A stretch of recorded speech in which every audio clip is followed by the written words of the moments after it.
egutegi guztiei aplikatuko dizkiogun ezarpenak ikusiko ditugu. Kontuan hartu hori, egutegi guztiei orokorrean aplikazio osoari ematen dizkiogun ezarpenak. Sakatzen badugu goiko erlojuan eta ezarpenak aukeratzen badugu, lehenengo aukera, hor joango gara ikusten banan-banan. Lehenengoa da hizkuntza eta lurraldea, hemen hizkuntza aldatu aldugu, nahi dugun hizkuntzatan jarri, herrialdea aldatu, datu formatua, era desberdinak data ikusteko, eta ordu formatua, PM, AM erabiltzeko alagoeta orduak. Ordu zona normalean ez dugu aldatuko, bagaude eta automatikoki hartzen du berak zonaldea edo, eta munduko erlojua, erakutxala ez dugu erabiliko ere. Gertaeraren ezarpenak. Egiten dugunean deialdi bat, adibidez bilera bat edo horlakorik, lehenetxia jarriko dugu zenbat iraungo duten bilera horiek.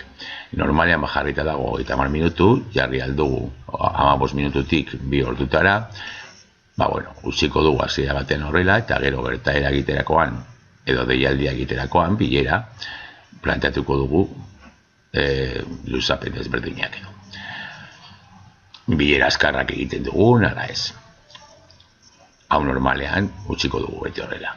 Ikusteko aukerak baitare, normalean horrela utziko dugu, erakutsi azte buruak eta bar, baina hemen bai importantea, noiz hasten den astea.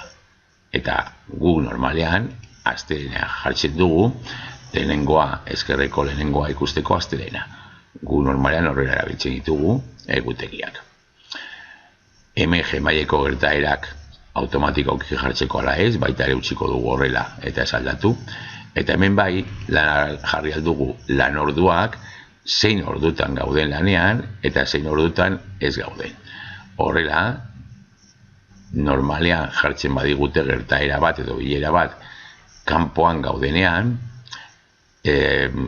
bidali duenak jasoko du mezu bat, esaten ez gaudela erabilgarri momentu horretan, ez gaudelako lanean. Hemen aukeratuko aldugu zein egunetan eta zein ordutatik zein ordutara gauden lanean egun bakotxean.